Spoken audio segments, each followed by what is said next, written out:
ഞാനിനി ഗന്ധർവൻ എന്ന വിഷയത്തെപ്പറ്റി നിങ്ങളോട് ഒരിക്കലും സംസാരിക്കില്ല. അതെന്റെ വാക്കാ. അതുപോലെ നിന്നെ ഒരു കാരണവശാലും ഞാൻ സംശയിക്കില്ല പാർവതി. പ്രിയൻ, നീ ഇനി ബംഗ്ലാദേശിലേക്ക് പോരുത്. നമ്മുടെ കമ്പനി തന്നെ തുടരണം. നാളെ മുതൽ നീ ജോലിക്ക് വരണം. സാർ, നീ സമ്മതിച്ചില്ലെങ്കിൽ ഇപ്പോഴും നീ എന്നോട് ക്ഷമിച്ചിട്ടില്ലെന്ന് ഞാൻ കരുതും. സാർ,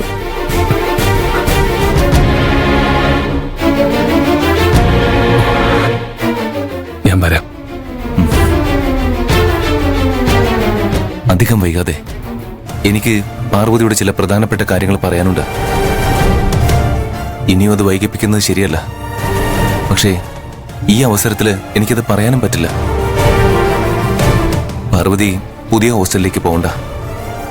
പഴയ ഹോസ്റ്റലിൽ തന്നെ കയറാനുള്ള വഴി ഞാൻ ഉണ്ടാക്കാം. അതുവരെ നീ പ്രിയന്റെ കൂടെ താമസിച്ചാൽ മതി. പ്രിയൻ പാർവതിയെ നന്നായി നോക്കിക്കോളൂ. അല്ലേ പ്രിയൻ? ഞാൻ നോക്കിക്കോളാം സർ. അല്ല, വന്നപ്പോ മുതല് ഞാൻ തന്നെ സംസാരിച്ചുകൊണ്ടിരിക്കുകയാണല്ലോ. നിങ്ങളൊന്നും സംസാരിക്കുന്നില്ലല്ലോ. അല്ല, പാർവതിക്ക് എന്നോടെന്ത് പറയാനുണ്ടെന്ന് പറഞ്ഞില്ലേ? എന്താ കാര്യം?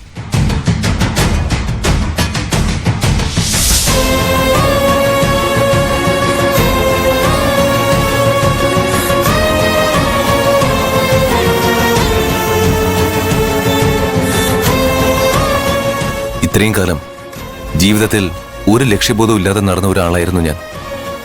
ഇപ്പൊ എന്തൊക്കെയോ നേടിയെടുക്കണം എന്നൊരു വാശിയുണ്ട്. പാർവതി എന്റെ ലൈഫിലേക്ക് വന്നതിന് ശേഷമാണ് ഞാൻ ശരിക്കും ജീവിക്കാൻ തുടങ്ങിയെന്ന് എനിക്ക് തോന്നുക. അവള് ജീവിതകാലം മുഴുവൻ എന്റെ കൂടെ ഉണ്ടെങ്കിൽ എനിക്ക് എന്തും ചെയ്യാനുള്ള ആത്മവിശ്വാസം കിട്ടും.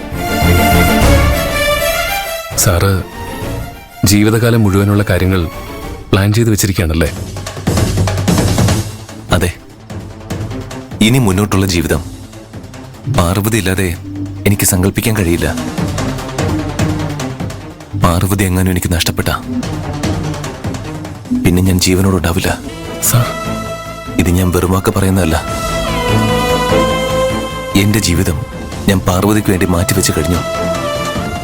അവൾക്ക് വേണ്ടെങ്കിൽ പിന്നെ ഞാൻ ജീവിച്ചിരിക്കുന്നതിൽ ഒരർത്ഥമില്ല.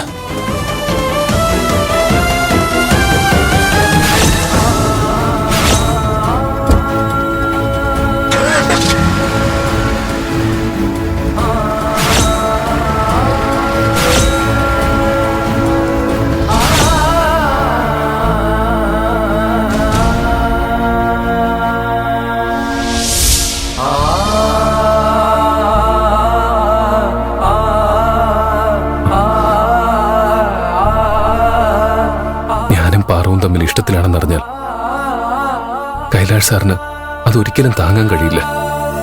അദ്ദേഹം തകർന്നു പോവും.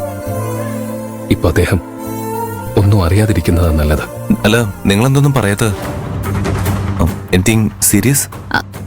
അത് സർ, പ്രിയൻ ചേട്ടൻ ബംഗ്ലാദേശിൽ പോകുന്നില്ല എന്ന് തീരുമാനിച്ചു. ഓ,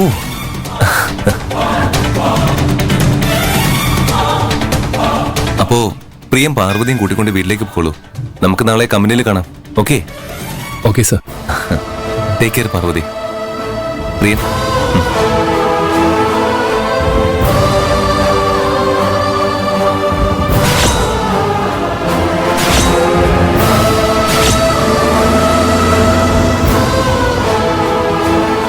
എന്തിനാ പ്രിയൻ ചേട്ടാ എന്നെ തടഞ്ഞത്?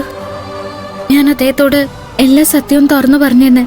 അതോടെ മനസ്സിലെ ഭാരം ഒന്ന് കുറഞ്ഞെന്ന്. നമ്മുടെ മനസ്സിലെ ഭാരം കുറയ്ക്കാൻ വേണ്ടി അദ്ദേഹത്തിന്റെ ജീവൻ അപകടത്തിലാക്കണോ? നിന്നെ നഷ്ടപ്പെടുമെന്ന് മനസ്സിലാക്കുമ്പോ അദ്ദേഹം എന്തെങ്കിലും കടുങ്കൈ ചെയ്താലോ? അതിനെപ്പറ്റി അദ്ദേഹം എന്നോട് സംസാരിച്ചിട്ടുണ്ട്.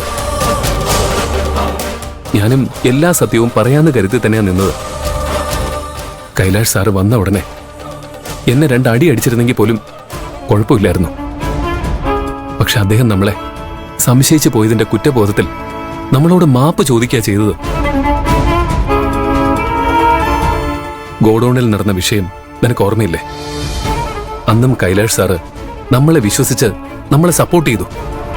വിഷുവിന്റെ അന്നും നീ എന്നെ കെട്ടിപ്പിടിച്ച് നിൽക്കുന്നത് കണ്ട് അദ്ദേഹത്തിന് നമ്മളെ സംശയിക്കായിരുന്നു. പക്ഷെ അദ്ദേഹം അത് ചിരിച്ചുകൊണ്ടാ കൈകാര്യം ചെയ്തത്. ആ മനുഷ്യനോട് നമ്മൾ കാണിച്ച വിശ്വാസവഞ്ചനയെക്കുറിച്ച് എങ്ങനെ പറയും? അദ്ദേഹം ആകെ തകർന്നു പോകും. എന്നാണെങ്കിലും ഈ സത്യം കൈലാഷ് സാർ അറിയില്ലേ? അപ്പം നമ്മൾ എന്ത് ചെയ്യും? വേറെ ആരെങ്കിലും പറഞ്ഞ് ഇത് അദ്ദേഹം അറിയുന്നില്ല നല്ലത് നമ്മളായിട്ട് പറയുന്നല്ലേ? കൈലാഷ് സാറിനോട് എല്ലാം നമുക്ക് തുറന്നു പറയാം. പക്ഷെ അതിപ്പോ വേണ്ടെന്നേ ഞാൻ പറഞ്ഞുള്ളൂ. ഇപ്പൊ മുക്ത മേഡവും സ്വന്തം അമ്മ പോലും അദ്ദേഹത്തെ ചതിച്ചു എന്ന് മനസ്സിലാക്കിയ കൈലാഷ് സാർ പോയിരിക്കുന്നത്. ഈ സത്യം താങ്ങാൻ അദ്ദേഹം തയ്യാറാണെന്ന് തോന്നുമ്പോ ഞാൻ തന്നെ എല്ലാം പറഞ്ഞോളാം. അദ്ദേഹത്തിൽ നിന്നും എല്ലാം മറയ്ക്കുന്നത് പാറുവിന് ബുദ്ധിമുട്ടാണെന്ന് എനിക്കറിയാം. പക്ഷെ അദ്ദേഹത്തിന്റെ നല്ലതിനു വേണ്ടി നമ്മൾ സഹിക്കുന്ന ഒരു ചെറിയ വേദനയായിട്ട് ഇതിനെ കണ്ടാ മതി. ദൈവം നമ്മുടെ കൂടെയുണ്ട്. നല്ലതേ നടക്കൂ.